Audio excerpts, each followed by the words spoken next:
I want to talk about the Wii U Panorama View. These were 4 applications for the Wii U that showed off the gamepad's gyroscope. Mixed in with these 4 is a short demo that showed the basics of what to expect. None of these released on launch day, and they all came out the following year in April of 2013. From the perspective of someone today, I don't really get the purpose of these, but back then this was some cool shit. You look up, you look up, you look down, you look down. Wow. This is where it's at. Obviously, I'm desensitized to gyro-controlled views because of what we have today, but I want to step back in time 10 years when this was considered top-of-the-line immersion. The first one we're going to look at is the Kyoto sightseeing. This is probably the one you see footage of the most.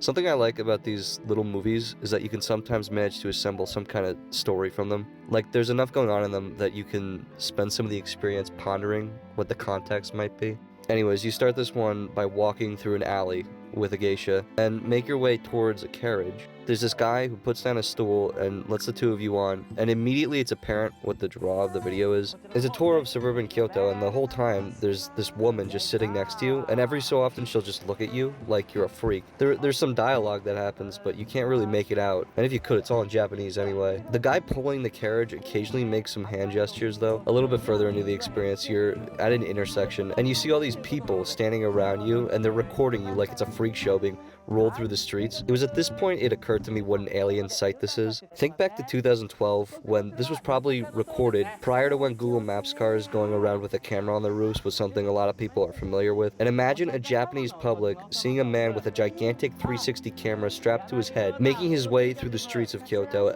on a man and a carriage. In what fucking universe is this an acceptable sight? That's just something I thought was funny. You keep going through some streets and passing people by, and by this point it has occurred to me that everyone has their face blurred. Well, everyone except the 2 people you're with. This is similar to how Google Street View will automatically blur someone's face if it's detected, but here, in most cases, the resolution is so putrid it doesn't even matter. Further along, you just drop off the woman you were with, like she just leaves, okay? Well, now you're just alone continuing the journey with the guy. He takes you a bit further over a bridge and into some woods, and then all of a sudden, some different woman just gets on? Who is this? Why are we just picking up some other random woman? Who are these people? Why are they part of the experience? What purpose do they serve? The guy just awkwardly buckles her in, and we continue on with the adventure. We only move for like 1 shot and then we get off. Then the guy invites us into some historical looking building, and we follow him for some ungodly reason. Now we're just going through the backyard woods of some place we were just brought to. Could you imagine the scenario where a man with a camera strapped to his head is following these people through the woods? If someone saw this, the police would be called immediately. We just keep going into the woods, nothing interesting, but then all of a sudden we're just back on the road. So we walk through the woods from one road to another to hop on another carriage that was just sitting there. I love the lore, it's insane.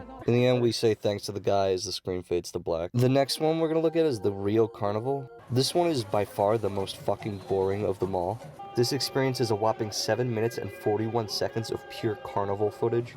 Who is this for? This isn't interesting as a panorama video or as eye candy for a carnival enthusiast. I slogged through this one and spent most of it just dicking around with the controls. I found out that you can have the camera reversed by holding down the L or R button, just in case you're dying to know what's going on behind you. Other than that, you can use the left joystick to slightly adjust your view. Real interesting stuff, I know. You can pause and unpause with the plus button, and you can toggle whether the gamepad view is mirrored on the TV or the TV view is fixed to whatever the hell the developers felt was most interesting to look at. I really don't have anything else to say about this one. There's this one part where this float looks like it says porn. After it all, everyone starts to wrap things up, or I think they are. I couldn't care less. Thank God it's done. Bird's eye view. This one's cool. So you're riding one of those pedal glider things, and there's these birds flying with you, and wow. Breathtaking. It's beautiful. You're going over Ancona, Italy, and it's a nice view, just not a whole lot to talk about. The geese follow you the whole time, and I think that's what's most incredible. I like keeping my eye on them, it's fun. Along the way, there's this other guy next to you, and he's just chilling. Something worth mentioning is that the music for this one's actually amazing. It's epic. The second half is dedicated to the front of a boat. The birds are still with us. There's some people on the boat with us. They don't have their faces blurred. As we make our way towards some gulf, our adventure ends. How upsetting. There's one more.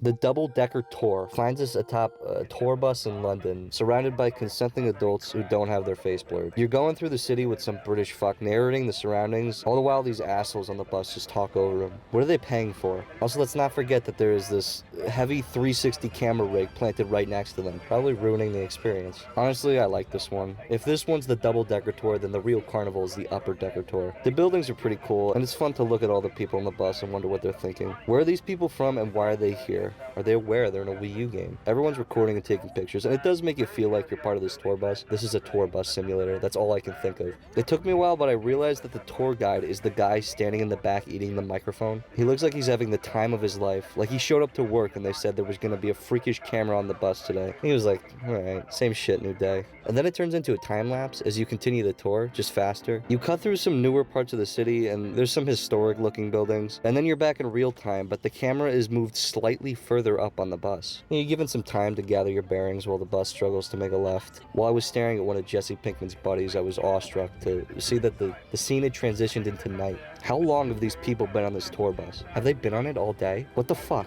Why have they been on this bus all day? I would die. It was fucking completely bright out earlier. Moving on, the tour guide is now standing up and ready to rock some shit. I don't know why he's standing up all of a sudden. There's no reason to. You can kind of make out what he's saying, but a lot of it just sounds like gibberish. I still just can't get over how dark it is now. It's like pitch black out now. It's ridiculous. As things wrap up, the tour guide thanks everyone and the whole bus starts cheering like, thank God this hell is over. I've been on here all day. So what was the point of all this? Obviously, this was a tech demo slash, hey, check this thing I got on my Wii U kind of game. These were published by Nintendo, but nowhere has it been disclosed who developed them. I mean, we're obviously going to assume that Nintendo developed them, but they don't ever say that. Not even on their official eShop pages. Speaking of, I got some footage of their eShop pages before they shut down, and they got some pictures on them. It's the same pictures of all of them, even if the picture isn't of the game it's on the page of. And some of the pictures that feature this PNG of a hand, some of them are slightly lower than other ones. Sadly, there isn't really much else to say. Not even Nintendo had much to say about its development ever. These generally aren't regarded as some of the best titles the Wii U has to offer, which, I mean, what a surprise. Overall, it's a niche piece of shit that's pretty interesting to look back on. I had some fun with them, but today they don't really hold up. Thanks for watching the whole way through, though. So long.